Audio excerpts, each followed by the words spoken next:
चलो शुरू करते हैं। आप तक क्या क्या पढ़े थे एक बार जरा कोई रिविजन करा दो, सिंपल अगर ध्यान है तो इसको देख के कम से कम। रुपेश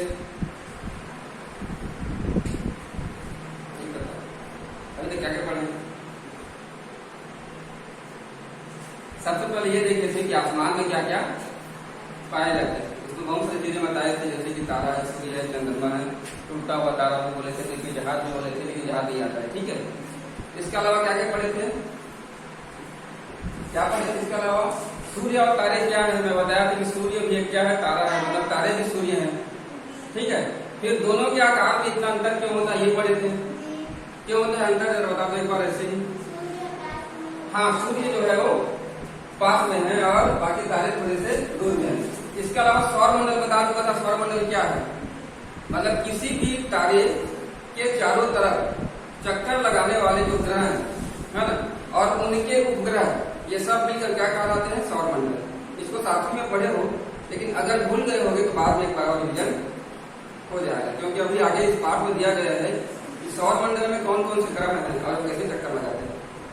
ठीक है, तो इसका आगे रिवीजन भी हो जाएगा कि सौर मंडल क्या है और ग्रह किसको बोलते हैं, उपग्रह किसको बोलते हैं।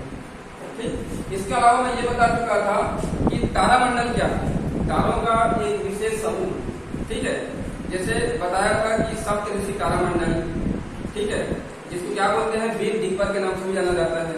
वीर दीपक मतलब बहुत बड़ा तारामंडल समूह। ठीक है, इसके अलावा मृग क्या हो रहा है, ठीक है, प्रकाश वर्ष बता चुका था। प्रकाश वर्ष किसे कहते हैं, प्रकाश वर्ष किसे कहते हैं, प्रकाश द्वारा एक वर्ष में तय की गई दूरी क्या कहलाता है, प्रकाश वर्ष। और वो भी कितने गति से, 3 लाख किलोमीटर प्रति सेकेंड की गति से एक वर्ष में तय की गई दूरी को एक प्रकाश वर्ष कहते हैं। समझे कि नहीं, मतलब अगर प्रकाश जो है 3 लाख किलोमीटर प्रति सेकेंड, मतलब एक सेकंड में कितना दूरी जा रहा है वो, 3 लाख किलोमीटर, और इतनी ही गति से एक साल तक चले तो जितनी दूरी तय करेगा उसे हम लोग क्या कहेंगे, एक प्रकाश वर्ष कहेंगे। ठीक है, प्रकाश वर्ष किसका मात्रक है, प्रकाश वर्ष किसको मापते हैं, वजन को, कि द्रव्यमान को, कि दूरी को, क्या किसको मापते हैं। एग्जाम्पल बताया था, जैसे यहाँ से सागर की दूरी को हम लोग किलोमीटर से मापते हैं, उसी प्रकार यहाँ से चंद्रमा या यहाँ से सूर्य या चांद की दूरी को किससे मापेंगे, प्रकाश वर्ष से। मतलब ये कि प्रकाश वर्ष दूरी का मात्रक है। प्रकाश वर्ष से किसको मापते हैं, दूरी को मापते हैं। जिस प्रकार किलोमीटर से दूरी को मापते हैं ना, उसी प्रकार प्रकाश वर्ष से भी दूरी को मापते हैं। ठीक, कई प्रकार के तारामंडल के नाम बता चुका था, जैसे बृहद सप्तऋषि है जिसे वीर दीपक भी कहा जाता है, इसमें 7 मुख्य तारे होते हैं। ठीक है, इसके अलावा हाँ, मृग या ओरायन तारामंडल है, बुक में देख सकते हो, जिसका जो आकार एक शिकारी की तरह है। हाथ में कुछ पकड़े हुए हैं, देख लो इधर लेफ्ट साइड में पेज नंबर 2 में देख लो, नीचे में मृग तारामंडल लिखा हुआ है, शिकारी की तरह दिखाई दे रहा है ना, इसीलिए इसे शिकारी तारामंडल या फिर काल पुरुष के नाम से भी जाना जाता है, काल पुरुष के नाम से। ठीक है, इसके अलावा अगला है बृहद सप्तऋषि तारामंडल। इसमें कई सारे तारे हैं बृहद सप्तऋषि में, जो एक निश्चित आकृति में व्यवस्थित है, लेकिन इनमें जो है 7 तारा प्रमुख है जो बहुत ज्यादा चमकीला है। ठीक है, और इसकी आकृति कैसी है, करछुल की तरह। करछुल किसको बोलते हैं, मान लेते हैं हंसिए की तरह, मान लेते हैं एक तरीके से। ठीक है, ये ऐसे है, ठीक है, ऐसे है और ऐसे। तो यहाँ पर 2 तारे हैं, इसको संकेतक तारा बोलते हैं। यहाँ पर 4 तारे हैं, 1 2 3 4। ये किसका है, ये बृहद सप्तऋषि का है। ठीक है, ये इस तरीके से रहता है, और ये जो 2 तारे हैं इसको मिलाने वाली जो रेखा है वो किधर संकेत करती है, ध्रुव तारे की ओर, मतलब ध्रुव तारा इस चीज में होता है। ठीक है,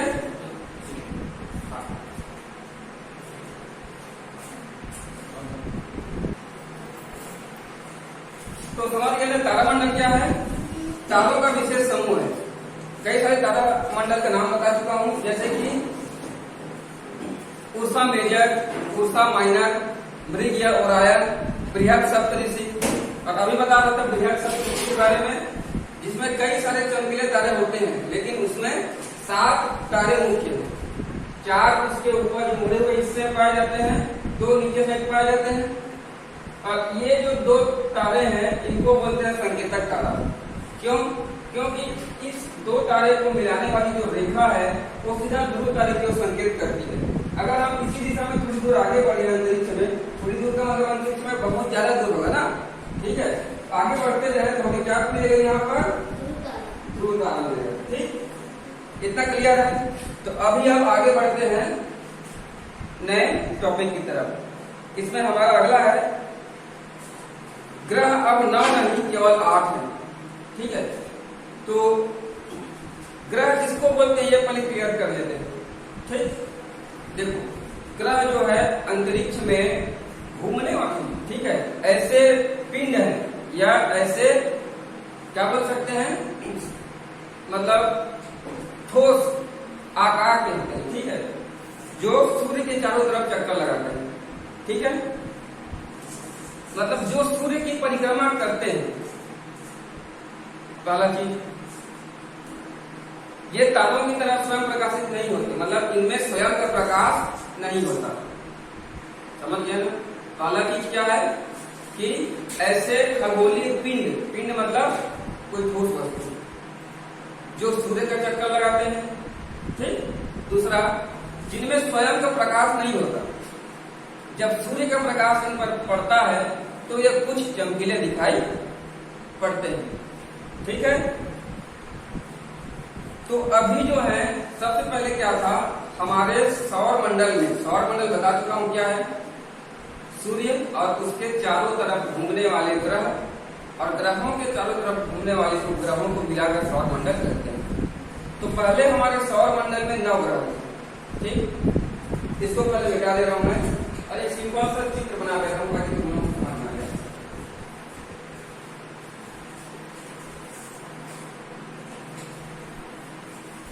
मान लेते हैं ये अपना क्या है, क्या मान लें इसको, सब।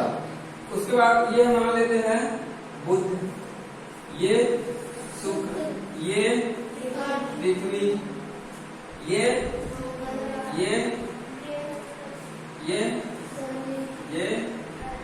और मान लेते हैं ऐसा आकार निश्चित नहीं है ना, मतलब ऐसे ही बना दिया हूं मैं।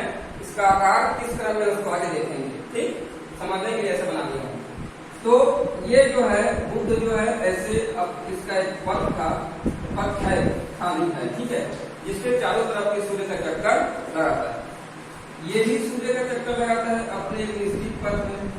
ठीक, उसी प्रकार ये सारे जो है अपने अपने मार्ग पे सूर्य का चक्कर लगाते हैं। ठीक, लेकिन कुछ और खगोलीय पिंड होते हैं जो इनके चारों तरफ घूमते हैं ऐसे रोटेशन में। ठीक है, ग्रहों के चारों तरफ घूमते हैं, उनको कहते हैं उपग्रह। सबसे पहले चीज ध्यान देना, जो सूर्य का चक्कर लगाता हो, ठीक है, वो क्या है, ग्रह है। ठीक है, और जो ग्रहों का चक्कर लगाते हैं उसे कहते हैं उपग्रह। जैसे हमारी पृथ्वी के चारों तरफ चंद्रमा घूम रही है ना, तो चंद्रमा घूम रहा है तो चंद्रमा क्या है, हमारा पृथ्वी का उपग्रह है। ठीक, इतना समझ गए। तो पहले क्या था, 9 ग्रह थे। ये हो गया बुध, ये हो गया शुक्र, ये पृथ्वी, मंगल, बृहस्पति, अरुण, वरुण और प्लूटो। अच्छा, शनि अब मिस्टेक कर दे क्या? ठीक है, चलो, ये हो गया बुध, शुक्र, पृथ्वी, ये मंगल, बृहस्पति, शनि, अरुण और वरुण। अब ठीक है, ठीक है ना? ये सबसे आखिर तक रह गया था प्लूटो, या इसको हिंदी में कहते हैं वरुण। ठीक है, समझ गए ना? तो वर्तमान में इसको अब ग्रह नहीं मानते, ग्रह को नहीं मानते, इसको आगे देखेंगे। ठीक, ये जो मैं क्रम बताया, ये है बुध, ये है शुक्र, ये है पृथ्वी, ये है मंगल, ये है बृहस्पति, ये है शनि, ये है अरुण और ये है वरुण। ये इसी क्रम में है।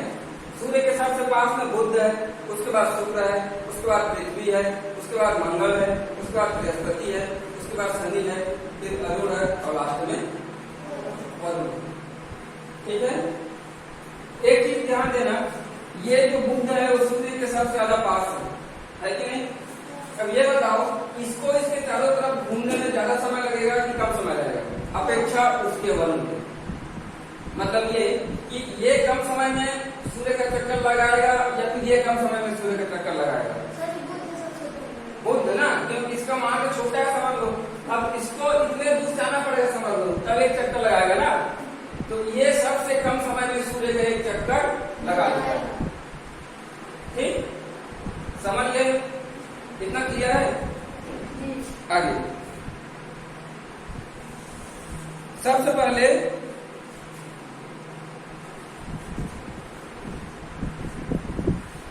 बुध, शुक्र, बृहस्पति और मंगल,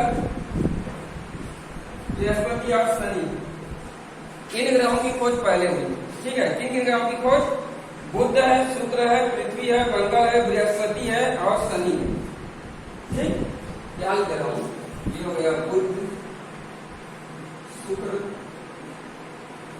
ये पृथ्वी, उसके बाद फिर बृहस्पति, फिर इतने ग्रहों की खोज पहले हुई थी। पहले क्यों हुई थी? क्योंकि इनको खुली आंखों से देखा जा सकता है।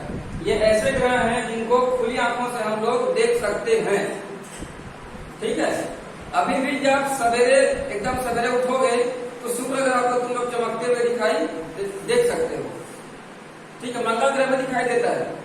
ठीक है, ये जितने भी ग्रह हैं इनको खुली आंखों से देखा जा सकता है, इसलिए इनकी खोज पहले हुई। ठीक, बुध को अंग्रेजी में क्या बोलते हैं? ये दिख रहा है, दिख रहा है। हाँ, शुक्र को क्या बोलते हैं? वीनस। पृथ्वी को अंग्रेजी में भी याद किए रहो, ताकि भविष्य में कोई अंग्रेजी में पूछे या अंग्रेजी में कहीं पर पढ़ो तो समझ पाना चाहिए कि हाँ इसका हिंदी में ये होता है। ठीक है, मंगल को क्या बोलते हैं? मार्स। ये क्या है? बृहस्पति को जुपिटर और शनि को सैटर्न, SATURN। ठीक है, समझ गए ना? तो इनकी खोज पहले हुई थी, उसके बाद आखिरी में इन दोनों की खोज हुई थी। ठीक है, क्योंकि ये दोनों ऐसे ग्रह हैं जिनको दूरबीन की सहायता से ही देखा जा सकता है। तो दूरबीन की खोज के बाद ही अरुण और वरुण की खोज हुई। ठीक है, इतना क्लियर है? समझ गए ना? अब पहले ये देख लेते हैं कि वास्तव में प्लूटो को ग्रह की श्रेणी से अलग क्यों कर दिया गया, मतलब ग्रह क्यों नहीं माना जाता है। ठीक, तो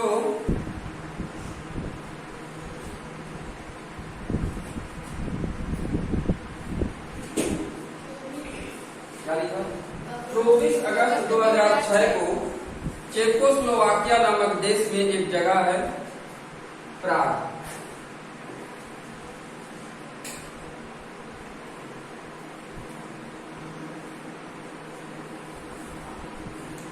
इस देश में विश्व के जितने भी खगोल वैज्ञानिक हैं वे सब एकत्र हुए और उन्होंने कुछ डिसाइड किया। ठीक है, उन्होंने ये डिसाइड किया कि हम कैसे पिंड को ग्रह मानेंगे। ठीक है, उन्होंने क्या डिसाइड किया?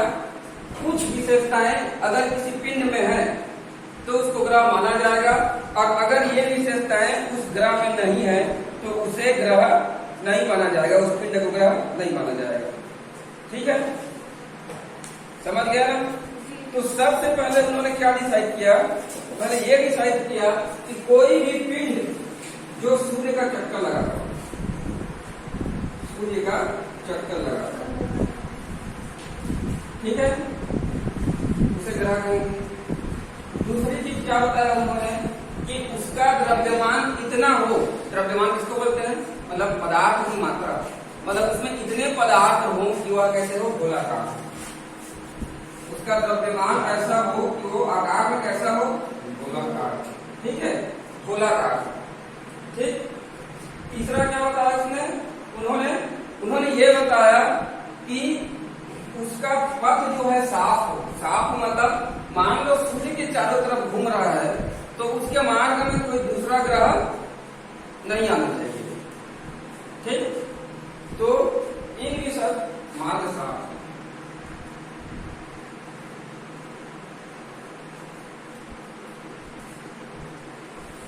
ठीक, तो इन विशेषताओं के आधार पर उन्होंने कहा कि जिस पिंड में ये विशेषताएं पाई जाएंगी उन्हें क्या कहा जाएगा, ग्रह कहा जाएगा, अन्यथा उसे ग्रह नहीं कहा जाएगा।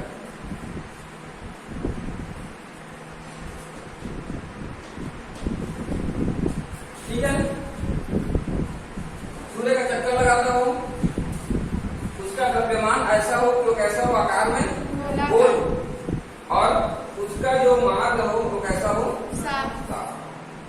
तो अगर देखें तो जो प्लूटो है अपना वरुण ग्रह, वो सूर्य का चक्कर तो लगाता है ना, लेकिन उसका आकार बहुत छोटा है, पर्याप्त आकार का गोल नहीं है। ठीक, दूसरा चीज पूरा नहीं कर पाया।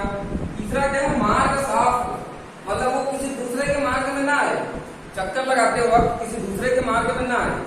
तो ये वरुण क्या करता है, मान लीजिए सूर्य है, ठीक है, और मान लेते हैं ये अरुण है, ये वरुण, ये ऐसे चक्कर लगाते हैं। ठीक है, तो ये क्या करता है, चक्कर लगाते ये वरुण जो है, ये चक्कर लगाते इसके मान को काट देता है ऐसे करके। ठीक है, क्या करता है, चक्कर लगाते इसके मार्ग को काट देता है, अरुण के मार्ग को काट देता है, मतलब उसको मार्ग से होकर गुजर जाता है। ठीक है, तो ये भी शर्त पूरा नहीं कर पाया ये, तो चूंकि ये दोनों शर्त को पूरा नहीं कर पाया इसीलिए इसको ग्रह की श्रेणी से अलग कर दिया गया। ठीक, बाकी जितने भी ग्रह हैं हमारे, चाहे बुध हो, शुक्र हो, या फिर पृथ्वी हो, मंगल हो, बृहस्पति हो, शनि हो, या फिर अरुण, ये सब ये इन शर्तों को पूरा करते हैं। ठीक, इसके अलावा एक अंतर और था इस ग्रह में, ये जो बाकी हमारे 7 ग्रह हैं, कौन कौन से, बुध, शुक्र, पृथ्वी, मंगल, बृहस्पति, शनि और अरुण, वो पृथ्वी के चारों तरफ एक ही तल में चक्कर लगाते हैं। एक ही तल का मतलब समझ रहे हो, मान लो ये सूर्य है, ठीक, तो एक तल मतलब मान लो ऐसे अगर अंतरिक्ष में कोई चीज लटका हुआ है, ठीक है, तो एक तल मतलब एक समान उसके नीचे जगह होंगे उसके चारों तरफ, ये मान लो गोलाई में है, इसके तरफ ये चारों तरफ खाली जगह है ना, खाली जगह है ना, तो मान लो यहाँ पर खेत है, किसी के सिर में एक और है, किसी के सिर में एक और है, तो ये एक ही तल में है ना, बराबर तो नहीं है ऐसे, हुए कि नहीं हुए ना, तो ये ऐसे, हालांकि ये जमीन वहां पर है नहीं, तुमको समझाने के लिए बता रहा हूँ कि तल क्या है। ठीक है, तो ये एक ही तल में ऐसे चक्कर लगाते हैं, लेकिन वो क्या करता है, इनसे थोड़ा अलग, थोड़ा अपने तल से 17 डिग्री हट जाता है नीचे। बाकी जो ये एक तल में है ना, तो इस तल से 17 डिग्री हट जाता है और ये चक्कर लगाता है। ये भी एक अलग बात हो गई। तो इन सभी चारों कारणों से इसको प्लूटो को ग्रह की श्रेणी से अलग कर दिया गया। ठीक, इसको समझे कि नहीं, एक ही तल मतलब बराबर में घूमना समझ लो, न ऊपर न नीचे, एक यहाँ घूमता है, यहाँ अलग लगता है, लेकिन ये दोनों बराबर में घूमने, समझ गए ना। तो इन तीनों शर्तों को पूरा न कर पाने के कारण प्लूटो को ग्रह की श्रेणी से अलग कर दिया। ठीक, समझ गया ना। तो एक एक ग्रह के बारे में अलग से पढ़ेंगे। ठीक है, उससे पहले ये बता दो हम किस ग्रह पर रहते हैं, पृथ्वी पर रहते हैं। इसकी कुछ विशेषताएं बता सकते हो पृथ्वी की, कि ये अन्य ग्रहों से अलग क्यों? यहाँ पर पेड़ पौधे पाए जाते हैं, बिल्कुल सही है। जानवर, या एक शब्द में बोले तो यहाँ पर क्या पाया जाता है, लाइफ, जीवन। पृथ्वी के अलावा सौर मंडल में, हमारे सौर मंडल में ऐसा कोई भी ग्रह नहीं है जहां पर जीवन हो। ठीक है, लेकिन इसका मतलब यह नहीं कि ब्रह्मांड में कहीं भी जीवन न हो सकता है, क्योंकि मैं बताया था आकाश गंगा में कि करोड़ों आकाश गंगाएं ब्रह्मांड में है और करोड़ों आकाश गंगाओं में कई लाखों करोड़ों क्या पाए जाएंगे, सौर मंडल पाए जाएंगे। और हो सकता है किसी सौर मंडल के किसी ग्रह में ऐसी परिस्थिति उत्पन्न हो या ऐसी परिस्थिति उपस्थित हो जहां पर हमारे जैसे जीव जंतु या फिर हमसे विकसित जीव जंतु भी पाए जा सकते हैं। उसकी खोज अभी भी जारी है। साइंटिस्ट लोग कई प्रकार का अंतरिक्ष यान भेज रहे हैं, कई प्रकार के रोबोट भेज रहे हैं और जीवन की तलाश करने की कोशिश कर रहे हैं। ठीक है, इतना क्लियर है। अब पढ़ते हैं पृथ्वी के बारे में सबसे पहले। ठीक,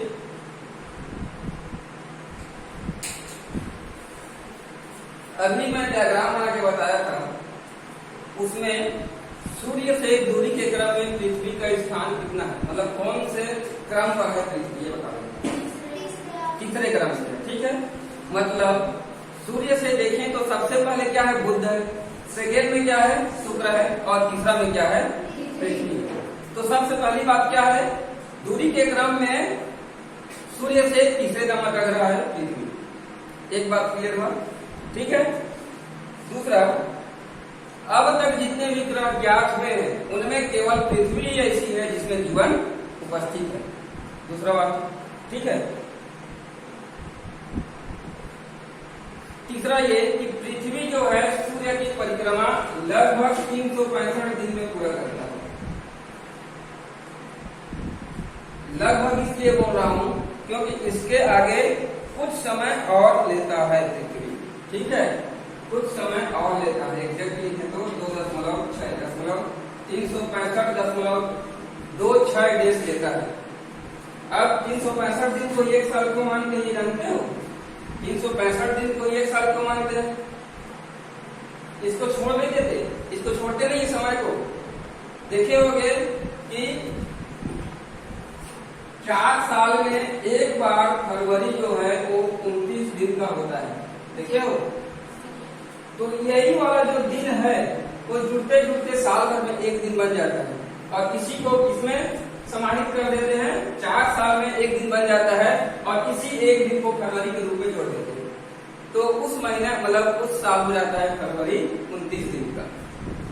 समझ गए? तो वास्तव में पृथ्वी जो है सूर्य का चक्कर 365 दिन और कुछ और समय लेकर पूरा करता है और उसी समय को 4 साल में एक दिन बनाकर हम उसे फरवरी में जोड़ देते हैं तो वो 29 दिन हो जाता है।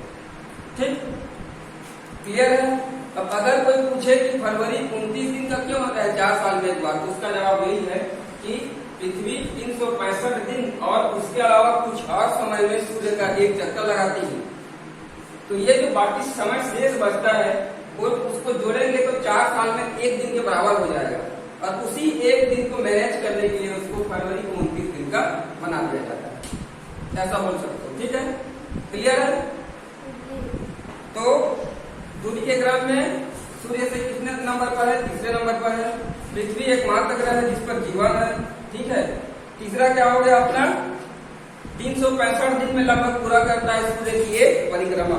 ठीक है, उसे अपने अक्ष पर एक घूर्णन पूरा करने में 24 घंटे का समय लगता है। अपने अक्ष पर मतलब पृथ्वी की 2 तरह की गतियां होती हैं।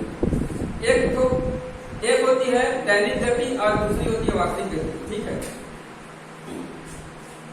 जैसे कि घूर्णन गति। घूर्णन मतलब मान लो ये पृथ्वी मान लेते हैं। ठीक है, हल्का से झुकी हुई है, ये ज्यादा झुका हुआ है यहाँ मान लो।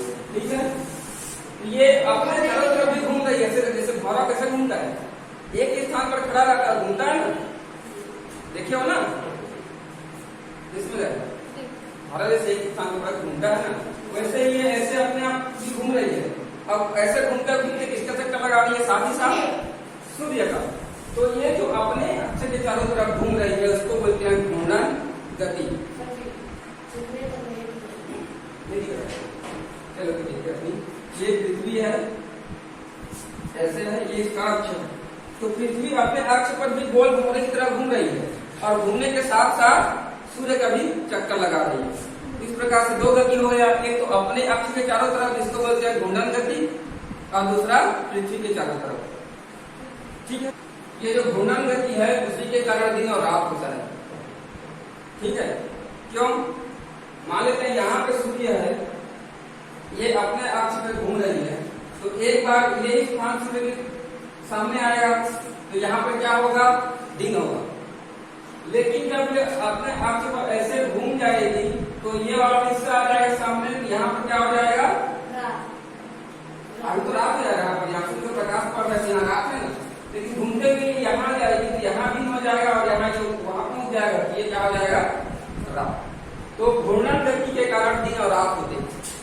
जैसे जो वार्षिक गति है, सूर्य के चारों तरफ घूमने वाली जो गति है, उसके कारण क्या होता है, मौसम परिवर्तन होता है। शीत ऋतु, वर्षा ऋतु जो आता है, जो 4 प्रकार की ऋतुएं हैं, ठीक है, मुख्य रूप से। तो ऋतु परिवर्तन किससे होता है, पृथ्वी के सूर्य के चारों तरफ घूमने के कारण ऋतु परिवर्तन होता है, और अपने अक्ष पर घूमने के कारण क्या होता है, दिन और रात होता है। ठीक है,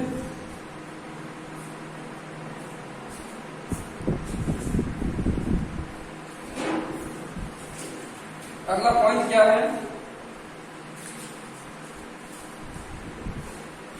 चंद्रमा जो है पृथ्वी का चक्कर लगाने वाला, पृथ्वी का एकमात्र क्या है, उपग्रह है। ठीक है, अगर कोई पूछे कि पृथ्वी का उपग्रह कौन सा है तो क्या बोलोगे, चंद्रमा। जब चंद्रमा पर सूर्य का प्रकाश पड़ता है तो वहां से टकरा कर कहां पर आ जाता है, पृथ्वी पर आ जाता है। तो हमें लगता है कि कहां से प्रकाश आ रहा है, चंद्रमा से। आता चंद्रमा से है, लेकिन वास्तव में प्रकाश उसका नहीं होता, किसका होता है, सूरज का होता है, सूर्य का। ठीक, तो पृथ्वी के संबंध में मुख्य बातें क्लियर हो गई, बाकी देखेंगे अगले क्लास में।